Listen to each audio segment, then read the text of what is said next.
प्रधानमंत्री नरेंद्र मोदी अपने आधिकारिक आवास पर केंद्रीय मंत्रिमंडल की एक महत्वपूर्ण बैठक की अध्यक्षता करेंगे। इसमें राष्ट्रीय और अंतर्राष्ट्रीय स्तर पर बदलते परिदृश्य के बीच नीति और सुरक्षा जैसे महत्वपूर्ण मुद्दों पर चर्चा होगी। पिछले कैबिनेट बैठक 14 मई को हुई थी, जिसमें भारत सेमीकंडक्टर मिशन के तहत उत्तर प्रदेश में छठी सेमीकंडक्टर इकाई स्थापित करने की मंजूरी दी गई थी। यह नई इकाई HCL और वैश्विक इलेक्ट्रॉनिक्स कंपनी फॉक्सकॉन के संयुक्त उद्यम के तहत यमुना एक्सप्रेसवे औद्योगिक विकास प्राधिकरण क्षेत्र में जेवर एयरपोर्ट के पास बनाई जाएगी।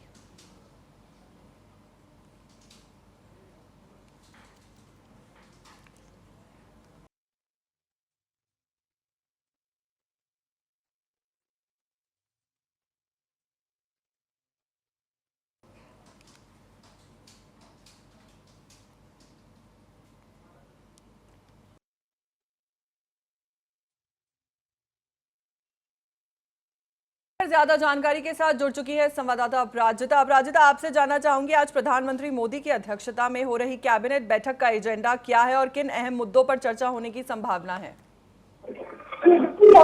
आपको बता दें कि आज प्रधानमंत्री नरेंद्र मोदी के नेतृत्व में केंद्रीय मंत्रिमंडल की कैबिनेट की बैठक बुलाई गई है। इसमें सरकार के बड़े फैसले, नई नीतियों और योजनाओं पर चर्चा होगी और सूचना के मुताबिक जो बैठक है वो लगभग 11 बजे सुबह से नई दिल्ली में शुरू होने की उम्मीद बताई जा रही है।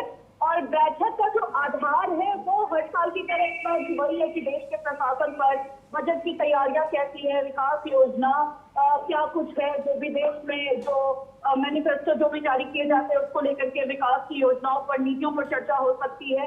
और ये बैठक जो है वित्तीय और प्रशासनिक एजेंडे पर भी केंद्रित हो सकती है कि किस तरीके से जो है मोदी गवर्नमेंट या फिर जो उनके जो कैबिनेट है वो अपने अपने क्षेत्रों में काम कर रहे हैं। इसके अलावा पीएम मोदी अक्सर ऐसे मंत्रिमंडल की बैठकों में विकास, रोजगार, योजनाओं, रक्षा और आर्थिक मुद्दों पर अहम फैसले लेते हैं। और ये बैठक एक तरीके से खास भी बताई जा रही है क्योंकि साल का अंतिम समय है और जैसा कि चर्चा भी है ये जो हरियाणा की मुख्यमंत्री है नायब सिंह सैनी, वो कार्यक्रमों पर भी चर्चा कर सकते हैं। इसके सरकार वर्ष 2026 और 27 के एजेंडे पर भी जो है वो संवाद कर सकती है। कई महत्वपूर्ण नीतिगत फैसलों के बारे में विचार हो सकता है।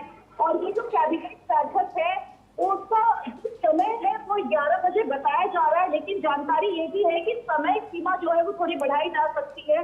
और इस पर जो है मुख्य फैसले पर चर्चा और निर्णय में मुख्य रूप से जो है अमित शाह, राजनाथ, निर्मला सीतारमण जैसे कई जो है कैबिनेट में बड़े पद पर मौजूद वो उनकी भी मौजूदगी हो सकती है। तो कुल मिलाकर नीतिगत तरीके से विकास योजनाओं पर, नीतियों पर, इंफ्रास्ट्रक्चर और देश के किस तरीके से काम होगी, उनकी पार्टी किस तरीके से काम करेगी, इस पर मुख्य रूप से चर्चा हो सकती है। जी अपराजिता, साथ ही आपसे ये भी जानना चाहूंगी कि पिछली कैबिनेट बैठक में सेमीकंडक्टर मिशन से जुड़े जो फैसले लिए गए थे उनका देश की अर्थव्यवस्था और तकनीकी क्षेत्र पर क्या असर पड़ेगा?